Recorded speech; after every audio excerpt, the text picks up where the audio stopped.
तपिश जो है माइनस डिग्री में भी चले जाती है। जो रेफ्रिजरेटर की जिससे बर्फ़ तैयार होता है वो टेम्परेचर और वो तपिश माइनस डिग्री के अंदर भी चले जाती है। बिस्मिल्लाहिर्रहमानिर्रहीम, अस्सलामु अलैकुम वरहमतुल्लाहि वबरकातुहू। तलबा, पिछले लेक्चर में हमने नुक्ता-ए जोश के बारे में मालूमात हासिल की थी और आज इंशाअल्लाह हम नुक्ता-ए इंजमाद के बारे में मालूमात हासिल करेंगे। नुक्ता-ए इंजमाद का मतलब होता है कि वो टेम्परेचर जिसके ऊपर पानी जो है बर्फ़ में तब्दील होता है। जब भी हम पानी को रेफ्रिजरेटर के अंदर रखते हैं, फ्रिज में रखते हैं, तो पर्टिकुलर टेम्परेचर के ऊपर वो जब पानी से बर्फ़ में तब्दील होता है उसे नुक्ता-ए इंजमाद कहते हैं। नुक्ता-ए इंजमाद 0 डिग्री कहलाता है। हर शय का नुक्ता-ए जोश होता है, नुक्ता-ए इंजमाद होता है, नुक्ता-ए पिघलाव होता है। इस तरीके से मुख्तलिफ़ टेम्परेचर मौजूद होते हैं हर शय के अंदर। तुलबा, अभी हम हालत की तब्दीली के मुख्तलिफ़ इस्तेमाल के बारे में पढ़ेंगे कि जब किसी भी चीज़ की हालत में तब्दीली आती है तब वो इस्तेमाल के लायक किस तरीके से होती है। एक शय का नाम है पैराफिन वैक्स यानी मोम। इसका इस्तेमाल मुख्तलिफ़ किस्म की मोमबत्तियाँ बनाने में इस्तेमाल किया जाता है। दूसरी चीज़ है मुंजमिद यानी कि जो बर्फ़ी हालत में है कार्बन डाइऑक्साइड। इसका इस्तेमाल आप आइसक्रीम बनाने के अंदर और इसी तरीके से आइसक्रीम को जमाने में इसका इस्तेमाल किया जाता है, मुंजमिद कार्बन डाइऑक्साइड। इसी तरीके से माय नाइट्रोजन का इस्तेमाल जो खून के जसीमे होते हैं उसे महफूज रखने और गिल्ला बानी में इस्तेमाल करते हैं। और इसी तरीके से रेत को पिघलाकर शीशा तैयार किया जाता है। सोने चांदी के ज़ेवरात बनाने के लिए उसके ज़ेवरात को पिघलाया जाता है और इसी तरीके से सोने और चांदी की धात जो है पिघलने के बाद ही उससे ज़ेवर तैयार। तुलबा, अभी हम एक तजुर्बा करते हैं, बहुत ही आसान तजुर्बा है। तजुर्बा ये है कि हम एक कटोरी लेंगे, कटोरी के अंदर रेत लेंगे और रेत में कुछ आयोडीन डाल देंगे, हम कुछ आयोडीन की कलमें डाल देंगे। अच्छा, उसके बाद में उसे कसीफ के ज़रिए ढाँप देंगे और उस कटोरी को जो है हम गर्म करेंगे स्पिरिट लैम्प के ज़रिए से।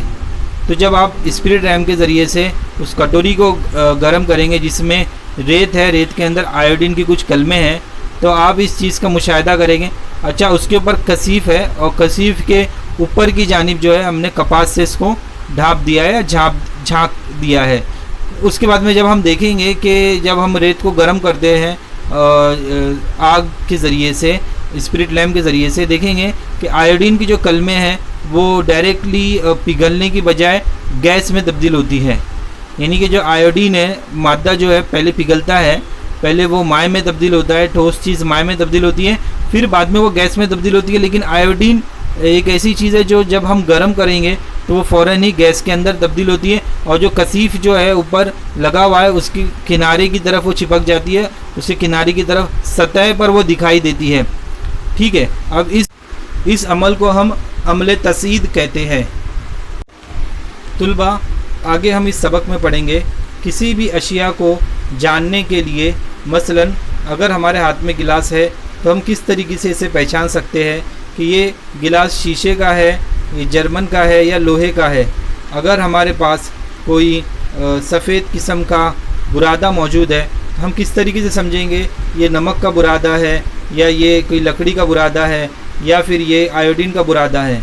इसी तरीके से मुख्तलिफ़ अशिया, इसके नाम को हम किस तरीके से समझते हैं, अशिया की पहचान किस तरीके से होती है। इन सवालों के पेश नज़र अशिया की मुख्तलिफ़ खुसूसियत पर हमें नज़र रखना चाहिए।